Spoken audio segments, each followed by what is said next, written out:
Mga awit, 16 na kabanata, panalangin ng pagtitiwala sa Diyos. Ingatan mo sana ako, O Diyos, sa iyo ako nanganganlong at nagtitiwalang lubos. Ang sabi ko kay Yahweh, ikaw ang Panginoon ko. Kabutihang tinatamasa ko, lahat ay mula sa iyo. Mga lingkod ng Panginoon ay dakila't mararangal. Sila'y nagmumula sa iba't ibang bayan. Ligaya ng sarili ang sila'y aking makapisan. Ang mga bumabaling sa ibang Diyos, sulirani sunod-sunod. Sa mga paghahandog nila'y, hindi ako sasama. At sa kanilang mga Diyos, ako hindi sasamba. Hindi rin maglilingkod ni pupuri sa kanila. Ikaw lamang, Yahweh, ang lahat sa aking buhay. Lahat ng kailangan ko'y iyong ibinibigay. Kinabukasan ko'y nasa iyong mga kamay. Mga kaloob mo sa akin ay kahanga-hanga. Napakaganda ng iyong pamana. Pinupuri ko si Yahweh na sa aki pumapatnubay, at sa gabi sa budhi ko siya ang gumagabay. Alam kong kasama ko siya sa tuwina, hindi ako matitinag pagkat kapiling siya. Kaya't ako'y nagdiriwang, puso't diwa ko'y nagagalak. Hindi ako matitinag sapagkat ako'y panatag. Pagkat di mo tulutang, ang mahal mo ay masadlak. Sa daigdig ng mga patay at doon ay maagnas. Ituturo mo ang landas na patungo sa buhay. Sa piling mo'y madarama ang lubos na kagalakan. Ang tulong mo'y nagdudulot ng ligayang walang hanggan. 17 kabanata, panalangin ng isang walang sala. Pakinggan mo, Yahweh, ang sigaw ng katarungan. Dinggin mo ako sa aking kahilingan. Dalangin ko sana'y iyong pakinggan, sapagkat labi ko na may hindi nalilinlang. Hahatol ka para sa aking panig, pagkat alam mo kung ano ang matuwid. Kaibuturan ng puso ko ay iyong nababatid. Kahit sa gabi, ikaw sa aki nagmamasid. Siniyasat mo ako at napatunayang matuwid. Walang kasamaan maging sa aking bibig. Ang salita ko nga'y tapat, di tulad ng karamihan. Tapat akong sumusunod sa utos mong ibinigay. Ako ay umiwas sa landas ng karahasan. Lagi kong nilalakaran ang iyong daan. Hindi ako lumihis doon kahit kailan. Tumatawag ako sa iyo, O Diyos, sapagkat ako'y iyong sinasagot. Kaya ngayoy pakinggan mo ako at pansinin ang karaingan ko. Ipakita mo sa akin ang kahanga-hanga mong pagmamahal at ang iyong kanang kamay ang sa aki umalalay. Ako'y bantayan mo ang paborito mong anak at palagi mong ingatan sa lilim ng iyong pakpak. Mula sa kuko ng masasama, ako'y iyong iligtas. Napapaligiran ako ng malulupit na kaaway, mayayabang magsalita, suwail at matatapang. Saan man ako magpuntay, lagi akong sinusundan. Naghihintay ng sandali na ako ay maibuwal. Para silang mga leon na sa akin nag-aabang, mga batang leon na nakahandang sumagpang. Lumapit ka, O Yahweh, mga kaaway ko'y hadlangan. Sa pamamagitan ng tabak, ako'y ipaglaban. Sa lakas ng iyong bisig, ako'y iyong isang galang. Sa ganitong mga taong sagana ang pamumuhay. Ibagsak mo sa kanila ang parusang iyong laan. Pati mga anak nila ay labis mong pahirapan. At kanilang salinlahi sa galit mo ay idamay. Dahil ako'y matuwid, ang mukha mo'y makikita. At sa aki paggising, sa piling mo'y liligaya. 18 kabanata, awit ng tagumpay ni David. O Yahweh, ika'y aking minamahal. Ikaw ang aking kalakasan. Si Yahweh ang aking batong tanggulan. Ang aking tagapagligtas, Diyos at kanlungan. Tagapag-ingat ko at aking sanggalang. Kay Yahweh ako'y tumatawag. Sa aking mga kaaway, ako'y inililigtas. Karapat dapat purihin si Yahweh. Ginapos ako ng tali ng kamatayan, tinabunan ako ng alon ng kapahamakan. Nakapaligid sa akin ang panganib ng kamatayan. Nakaumang sa akin ang bitag ng libingan. Kaya't si Yahweh ay aking tinawag. Sa aking paghihirap, humingi ng habag. Mula sa kanyang templo, tinig ko ay narinig. Pinakinggan niya ang aking paghibik. Ang buong lupa ay nauga at nayanig. Pundasyon ng mga bundok ay nanginig. Sapagkat ang Diyos ay galit na galit. Lumabas ang usok sa kanyang ilong. Mula sa kanyang bibig ay mga baga at apoy. Nahawi ang langit at siya'y bumaba. Makapal na ulap ang tungtungan niya. Sa isang kirubin, siya ay sumakay. Sa papawirin, mabilis na naglakbay. Ang kadilimay ginawa niyang takip. Maitim na ulap na puno ng tubig. Gumuhit ang kidlat sa harapan niya at mula sa ulap, bumuhos kaagad ang maraming butil ng yelo at baga. Nagpakulog si Yahweh mula sa langit. Tinig ng kataas-taasan agad narinig. Dahil sa mga palaso na kanyang itinudla, ang mga kaaway ay nangalat sa lupa. Nagsala sa labat ang guhit ng kidlat, lahat ay nagulo, kaya't nagsitakas. Dahil sa galit mo, O Yahweh, sa ilong mo galing ang bugso ng hangin, kaya't ang pusod ng dagat ay nalantad. Mga pundasyon ng lupa ay nahayag. Mula sa kalangitan, itong Panginoon sa malalim na tubig, ako'y iniahon. Iniligtas ako sa kapangyarihan ng mga kaaway na di ko kayang labanan. Sinalakay nila ako noong ako'y naguguluhan, ngunit si Yahweh ang sa akin nagsanggalang. Nang nasa panganib, ako'y kanyang tinulungan. Ako'y iniligtas sapagkat kanyang kinalulugdan. Pinagpapala ako ni Yahweh pagkat ako'y matuwid. Binabasbasan niya ako dahil kamay ko ay malinis. Mga utos ni Yahweh ay aking sinunod. Hindi ko tinalikuran ang aking Diyos. Lahat ng utos niya ay aking tinupad. Mga batas niya ay hindi ko nilabag. Nalalaman niyang ako'y walang kasalanan. Paggawa ng masama ay aking iniwasan. Kaya naman ako'y ginagantimpalaan niya, sapagkat alam niyang ako'y totoong walang sala. Tapat ka, O Diyos, sa mga tapat sa iyo, at napakabuti mo sa mabubuting tao. Ikaw ay mabait sa taong matuwid, ngunit sa masama, ikaw ay malupit. Ang mapagpakumbaba ay inililigtas mo, ngunit iyong ibinabagsak ang palalo. Ikaw, O Yahweh, ang nagbibigay sa akin ng ilaw. Inaalis mo, O Diyos, ang aking kadiliman. Pinapalakas mo ako laban sa kaaway, upang tanggulan nito ay aking maagaw. Ang Diyos na ito ay sakdal ang gawa at maaasahan ang kanyang salita. Siya ay kalasag ng mga umaasa at nang naghahanap ng kanyang kalinga. Si Yahweh lamang ang Diyos na tunay, tanging Diyos lamang ang batong tanggulan. Ang Diyos na sa aki nagbibigay lakas. Sa daraanan ko'y siyang nag-iingat. Tulad ng usa, tiyak ang aking mga hakbang. Inaalalayan niya ako sa mga kabundukan. Sinasanay niya ako sa pakikipagdigma upang mabanat ko ang pinakamatigas na pana. Iningatan mo ako at inililigtas sa iyong pagkalinga, ako ngayoy tanyag. Sa iyong pagtulong, ako'y naging matatag. Inalalayan mo sa bawat paghakbang ang mga paa ko'y ni hindi nadulas. Mga kaaway ko'y aking hinahabol.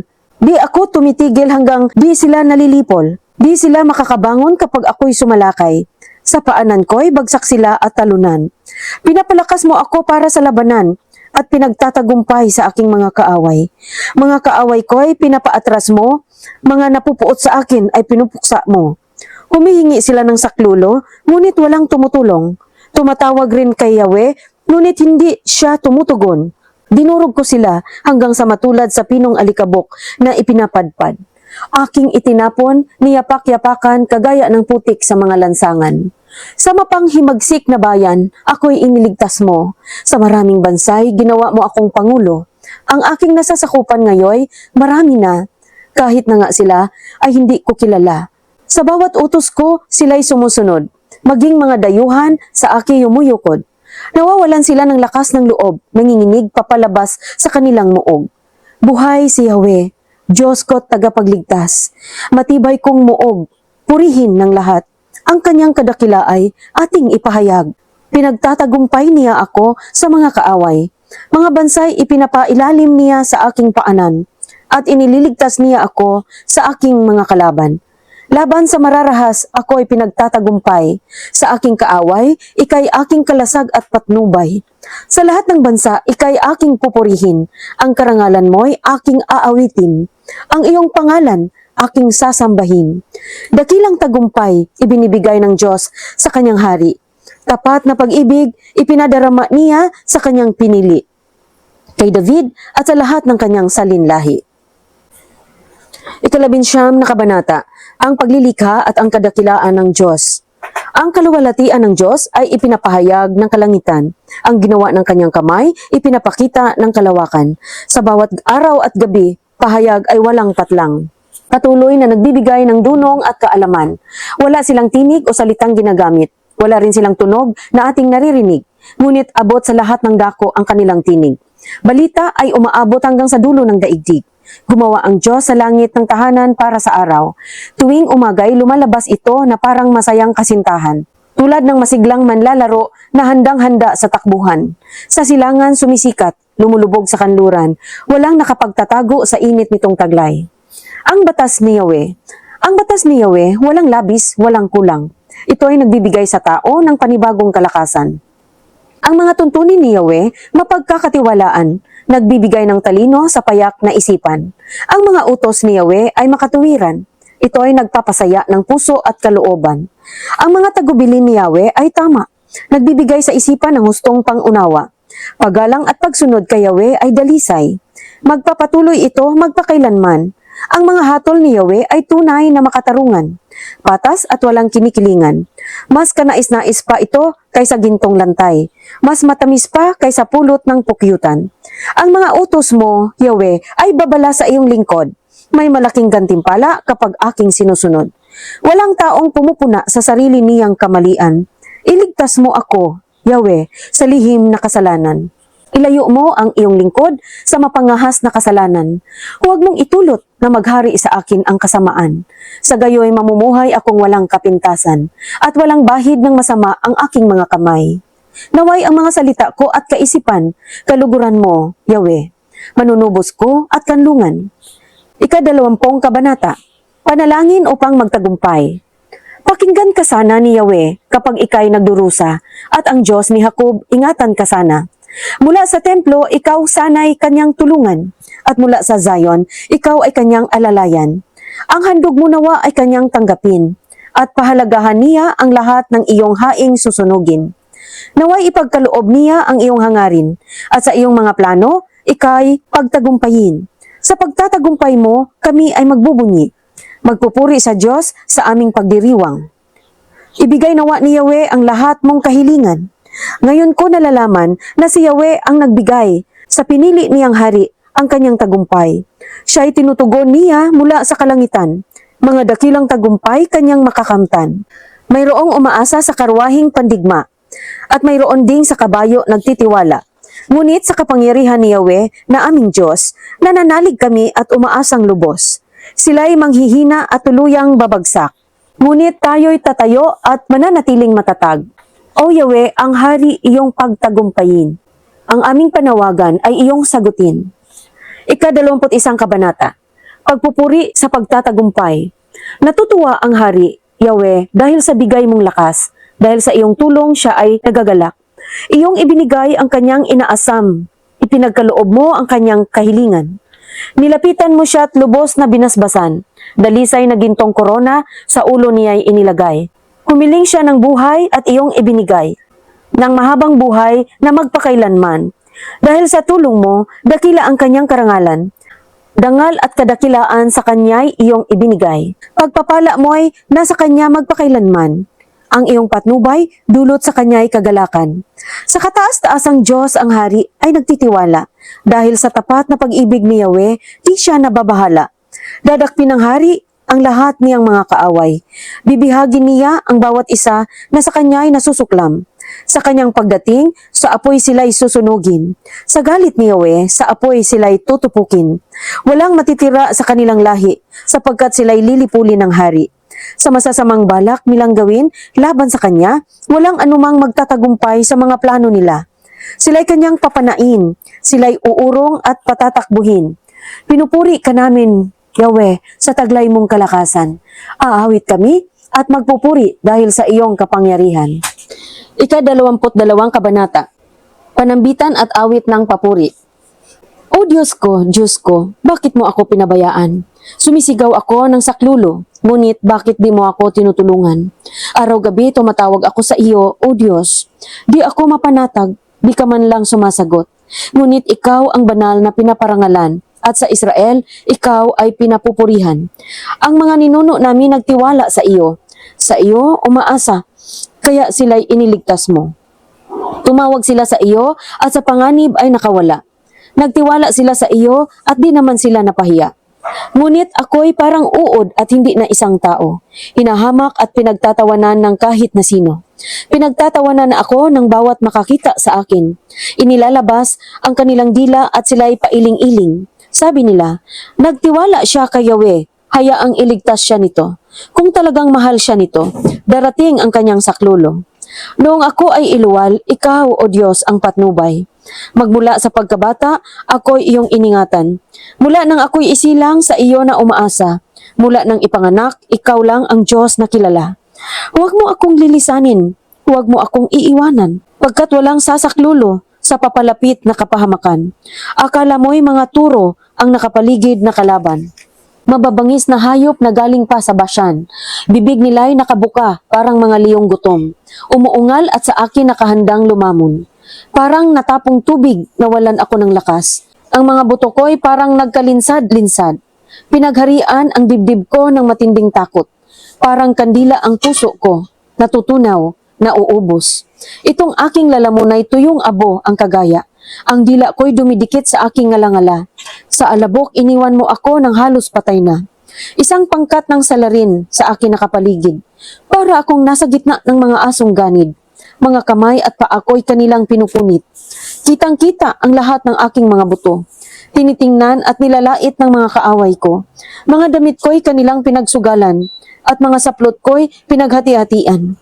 O Yahweh, huwag mo sana akong layuan. Ako ay tulungan at agad na sakluluhan. Iligtas mo ako sa talim ng tabak at sa mga asong sa aking gustong kumagat. Sa bibig ng mga leon, ako'y iyong hanguin. Sa sungay ng mga toro, ako ay iyong sagipin. O Yahweh, panalangin ko sana'y dinggin. Mga ginawa mo'y ihahayag ko sa aking mga kababayan. Sa gitna ng kapulungan, ika'y papupurihan. Kayong lingkod ni Yahweh, siya'y inyong purihin. Kayong lahi ni Jacob, siya'y inyong dakilain. Bayan ng Israel, luwalhatiin, siya't sambahin. Mga dukhay di niya pinapababayaan at hinahamak. Hindi siya umiiwas sa humihingi ng paglingap. Sinasagot niya agad ang mga kapuspalad. Ginawa mo'y pupurihin sa dakilang kapulungan. Sa harap ng masunurin, mga lingkod mong hinirang. Ang panata kong handog ay doon ko iaalay. Ang naghihikahos ay sasagana sa pagkain. Mga lumalapit kay Yahweh, siya'y pupurihin. Maging sagana nawa sila at laging pagpalain. Mga bansa sa lupay, kay Yahweh magsisibaling. Lahat ng mga lahi, maaalala siya't sasambahin. Kay Yahweh nauukol ang pamamahala. Naghahari siya sa lahat ng mga bansa. Magsisiluhod lahat ang palalot mayayabang. Yuyuko sa harap niya mga taong hahatulan. Mga susunod na salinlahi maglilingkod sa kanya. Ang tungkol sa Panginoon ay ipahahayag nila. Maging ang mga di pa isinisilang ay babalitaan. Iniligtas ni Yahweh ang kanyang bayan. Ika-23 kabanata. Si Yahweh ang ating pastol. Si Yahweh ang aking pastol, hindi ako magkukulang. Pinapahimlay niya ako sa luntiang pastulan at inaakay niya sa tahimik na batisan. Pinapanumbalik ang aking kalakasan at pinapatnubayan niya sa tamang daan upang aking parangalan ang kanyang pangalan. Dumaan man ako sa madilim na libis ng kamatayan, wala akong katatakutan pagkat ika'y aking kaagapay. Ang tungkod mo at pamalo, aking gabay at sanggalang. Ipinaghahanda mo ako ng salusalo na nakikita pa nitong mga kalaban ko. Sa aking ulo, langis ay ibinubuhos. Sa aking saro, pagpapalay lubos-lubos. Kabutihat pag-ibig mo sa aki, di magkukulang. Siyang makakasama ko habang ako'y nabubuhay. At magpakailanmay sa bahay ni Yahweh mananahan. Ika-24 na kabanata. Ang dakilang hari. Ang buong daigdig at ang lahat ng naroon, ang may-ari si Yahweh na ating Panginoon. Itanayo niya ang daigdig sa ibabaw ng karagatan. Inilagay ang pundasyon sa mga tubig sa kalaliman. Sa burol ni Yahweh, sinong nararapat umahon? Sa banal niyang templo, sinong dapat pumaroon? Ang taong malinis, ang buhay, pati ang isipan. Hindi sumasamba sa mga Diyos-Diyosan at hindi sumusumpa ng kasinungalingan. Bibigyan siya ni Yahweh ng pagpapalat kaligtasan. Ipahahayag siya ng Diyos na walang kasalanan. Ganoon ang mga taong lumalapit sa Diyos. Silang dumudulog sa Diyos ni Jacob. Buksan niyong mabuti ang mga tarangkahan. Buksan ninyo pati mga lumang pintuan. At ang dakilang hari, papasok at daraan. Sino ba itong dakilang hari? Siya si Yahweh na malakas at makapangyarihan. Si Yahweh matagumpay sa labanan. Buksan niyong mabuti ang mga tarangkahan, buksan ninyo pati mga lumang pintuan, at ang dakilang hari papasok at daraan. Sino ba itong dakilang hari? Ang makapangyarihang si Yahweh. Siya ang dakilang hari. Ika-25 kabanata, panalangin upang patnubayan at ingatan. Sa iyo, Yahweh, dalangin ko'y ipinapaabot. Sa iyo, O Diyos, ako'y tiwalang lubos. Huwag hayaang malagay ako sa kahihiyan at pagtawanan ako ng aking mga kaaway. Mga may tiwala sa iyo'y huwag malagay sa kahihiyan at ang mga taksil sa iyo'y magdanas ng kasawian. Ituro mo sa akin, Yahweh, ang iyong kalooban at ang iyong landas sa akin ay ipaalam. Turuan mo akong mamuhay ayon sa katotohanan, sapagkat ikaw ang Diyos ng aking kaligtasan. Sa buong maghapoy, ikaw ang inaasahan. Alalahanin mo, Yahweh, ang pag-ibig mong wagas na ipinakita mo na noong panahong lumipas. Patawarin mo ako sa aking mga kasalanan, sa mga kamalian ko noong aking kabataan, ayon sa pag-ibig mong walang katapusan. Ako sana, Yahweh, ay huwag kalimutan. Si Yahweh ay mabuti at siya'y makatarungan. Itinuturo niya sa makasalanan ang tamang daan. Sa mapagpakumbaba, siya ang gumagabay. Sa kanyang kalooban, kanyang inaakay. Tapat ang pag-ibig, siya ang patnubay. Sa lahat ng mga taong sumusunod, sa utos at tipan, siyang sumusubaybay. Ang iyong pangako, Yahweh, sana'y tuparin. Ang marami kong salay, iyong patawarin. Ang taong kay Yahweh ay gumagalang, matututo ng landas na dapat niyang lakaran. Ang buhay nila'y palaging sasagana, mga anak nila'y magmamana sa lupa. Sa mga masunurin, si Yahweh ay isang kaibigan. Ipinapaunawa niya sa kanila, kanyang kasunduan. Si Yahweh lang ang laging inaasahan na magliligtas sa akin sa kapahamakan. Lingapin mo ako at ako'y kahabagan, pagkat nangungulila at nalulupaypay. Pagaanin mo ang aking mga pasanin, mga gulo sa buhay ko'y iyong payapain. Alalahanin mo ang hirap ko at suliranin, at lahat ng sala ko ay iyong patawarin. Tingnan mo't napakarami ng aking kaaway, at labis nila akong kinamumuhian. Ipagtanggol mo ako't iligtas ang aking buhay. Huwag tulutang ako'y malagay sa kahihiyan, pagkat kaligtasan ko'y sa iyo nakasalalay. Iligtas nawa ako ng kabutihan kut katapatan, sapagkat ikaw ang aking pinagtitiwalaan. Hanguin mo, O Diyos, ang bayang Israel sa kanilang kaguluhan at mga suliranin. Ika-26 na kabanata, panalangin ng isang mabuting tao. Ipahayag mo ako, Yahweh, na walang sala, pagkat ako'y matuwid at sa iyo'y lubos na umaasa. Yahweh, ako'y siyasatin mo at subukin. Hatulan mo ang iniisip at ang aking hangarin. Pag-ibig mong wagas ang aking patnubay. Ang iyong katapatan ang lagi kong kaagapay. Di ako nakikisama sa walang kwentang tao. Hindi ako nakikiisa sa mga hipokrito. Ang nakikisama sa kanila ay aking kinamumuhian, at ang makihalo sa kanila ay aking iniiwasan. Kamay ko'y malinis pagkat ako'y walang kasalanan. Ako'y lumalakad, Yahweh, sa paligid ng iyong altar. Awit ng pasasalamat ay aking inaawit. Gawa mong kahanga-hanga ay aking sinasambit. Mahal ko, Yahweh, ang templo mong tahanan, sapagkat naroroon ang iyong kaluwalhatian. Sa parusa ng masasama, huwag mo akong idamay. Ilayo rin sa parusa ng mahihilig sa pagpatay, mga taong walang magawa kundi kasamaan. At palaging naghihintay na sila ay suhulan. Ngunit para sa akin, gagawin ko ang tama. Kaya iligtas mo ako at sa akin ay maawa. Ako ay iligtas sa lahat ng kapahamakan. Pupurihin ko si Yahweh sa gitna ng kapulungan. Ika-27 kabanata, panalangin ng pagpupuri. Si Yahweh ang ilaw ko at kaligtasan. Sino pa ba ang aking katatakutan? Si Yahweh ang muog ng aking buhay. Sino pa ba ang aking kasasandakan? Kung buhay ko'y pagtangkaan ng taong masasama, sila'y mga kalaban ko at mga kaaway nga. Mabubuwal lamang sila at mapapariwara. Kahit isang hukbo ang sa akin pumalibot, hindi pa rin ako sa kanila matatakot. Salakayin man ako ng mga kaaway, magtitiwala pa rin ako sa may kapal. Kay Yahweh ay isang bagay lang ang aking hiniling. Iisa lamang talaga ang aking hangarin, ang tumira sa templo niya habang buhay, upang kagandahan ni Yahweh aking mapagmasdan, at dooy humingi sa kanya ng patnubay. Itatago niya ako kapag may kaguluhan. Sa loob ng kanyang templo, ako'y iingatan. Sa ibabaw ng batong malaki, ako'y ilalagay.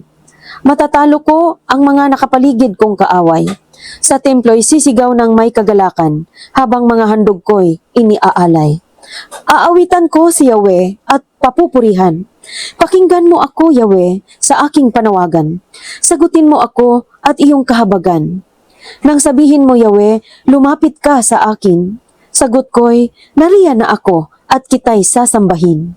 Huwag ka sanang magagalit sa akin, ang iyong lingkod. Huwag mo sanang palayasin. Tinulungan mo ako, Diyos ng aking kaligtasan. Huwag mo po akong iwan at huwag pabayaan. Itakwil man ako ng aking ama at ina. Si Yahweh ang sa aki ay mag-aaruga. Ituro mo sa akin, Yahweh, ang iyong kagustuhan. Sa ligtas na landas ako iyong samahan. Pagkat naglipana ang aking mga kaaway. Sa mga kaaway ay huwag akong ipaubaya. Na kung lumulusob ay mga pagbabanta at kasinungalingan ang dalang sandata. Naniniwala akong bago ako mamamatay, kabutihan ni Yahweh aking masasaksihan. Kay Yahweh, tayo'y magtiwala, manalig sa Kanya at huwag manghinawa. Kay Yahweh tayo magtiwala. Ika-28 kabanata, Panalangin upang tulungan ng Diyos. Tagapagtanggol kong Yahweh, ako'y nananawagan. Sana'y iyong pakinggan itong aking karaingan. Kung katugunan ay hindi mo ibibigay, para na rin akong nasa daigdig ng mga patay. Pakinggan mo sana ang paghingi ko ng saklolo, kapag itinataas ang kamay ko sa iyong banal na templo. Huwag mo akong ibilang sa mga masasama, na pawang kalikuan ang mga ginagawa. Kung magsalita'y parang mga kaibigan, ngunit sa puso'y may pagkamuhing taglay. Parusahan mo sila sa kanilang ginagawa, pagkat mga gawa nila'y pawang masasama. Parusa sa kanila'y iyong igawad, ibigay sa kanila ang hatol na dapat. Mga gawa ni Yahweh ay di nila pinapansin, mabubuti niyang gaway ayaw intindihin. Kaya't sila'y kanyang pupuksain at hindi na muling pababangunin. Si Yahweh ay dapat purihin, dininig niya ang aking mga daing. Si Yahweh ang lakas ko at kalasag, tiwala ko'y sa kanya nakalagak. Tinutulungan niya ako at pinasasaya. Sa awiti, pinasasalamatan ko siya. Iniingatan ni Yahweh ang kanyang sambayanan. Siya ang kanlungan ng kanyang haring hinirang. Iligtas mo, Yahweh, ang iyong bayan. Ang mga sa iyo ay iyong basbasan. Alagaan mo sila magpakailanman, tulad ng pastol sa kanyang kawan. Ika-29 na kabanata. Ang tinig ni Yahweh sa gitna ng unos. Purihin ninyo si Yahweh, mga nilikha sa kalangitan. Kilalanin ang kanyang lakas at kanyang kaluwalhatian. Purihin ang kanyang maluwalhating pangalan. Sambahin si Yahweh sa banal na kaayusan. Tinig ni Yahweh, naririnig sa ibabaw ng dagat. Ang dakilang Diyos ay nagpapakidlat, umaalingaw-ngaw at naririnig ng lahat. Tinig ni Yahweh makapangyarihan at punong-puno ng kadakilaan. Maging ang mga punong cedar ng Lebanon, sa tinig ni Yahweh, mawawasak ang mga iyon. Parang guyang pinalulundag niya ang mga bundok ng Lebanon. Parang turong pinalulukso niya ang bundok Hermon. Dahil sa tinig ni Yahweh, kidlat ay gumuguhit. Kapag siya'y nagsalita, desyerto ay nayayanig. Inuuga niya pati ang ilang ng Kadis. Sa tinig ni Yahweh, mga usay napapaanak at nakakalbo, pati ang mga gubat. Lahat ng nasa templo'y sumisigaw. Ang Diyos ay papurihan. Si Yahweh naghahari sa mga kalaliman. Nakaupo sa trono bilang hari kailanman. Si Yahweh ang nagbibigay lakas sa kanyang bayan at pinagpapala sila ng mapayapang buhay. Ika-30 kabanata. Panalangin ng pagpapasalamat. Pinupuri kita, Yahweh, pagkat ako'y iyong iniligtas. Mga kaaway ko'y di mo inahayaang magmataas. Sa iyo, Yahweh, aking Diyos, ako'y dumaing, at ako na may iyong pinagaling. Hinango mo ako mula sa libingan, at mula sa hukay, ako'y muli mong binuhay. Purihin si Yahweh, siya'y inyong awitan. Ninyong bayang hinirang, siya ay pasalamatan. Pasalamatan ninyo ang banal niyang pangalan. Ang kanyang galit, ito ay panandalian, ngunit panghabang buhay ang kanyang kabutihan. Sa buong magdamag, luha may pumatak. Pagsapit ng umaga, kapalit ay galak. Sinabi ko sa sarili pagkat ako'y panatag, kailanmay hindi ako matitinag. Kay buti mo, Yahweh, ako'y iyong iningatan, tulad sa isang muog sa kabundukan. Ngunit natakot ako nang ako'y iyong iwan. Sa iyo, Yahweh, ako'y nananawagan, nagsusumamo na ako ay tulungan. Anong halaga pa kung ako'y mamamatay? Anong pakinabang kung malibing sa hukay? Makakapagpuri ba ang mga walang buhay? Maipapahayag ba nila ang iyong katapatan? Pakinggan mo ako, Yahweh, at kahabagan. O Yahweh, ako po sana'y tulungan. Pinawi mo itong aking kalungkutan. Pinalitan mo ng sayaw ng kagalakan. Pagluluksa ko ay iyong inalis. Kaligayahan ang iyong ipinalit.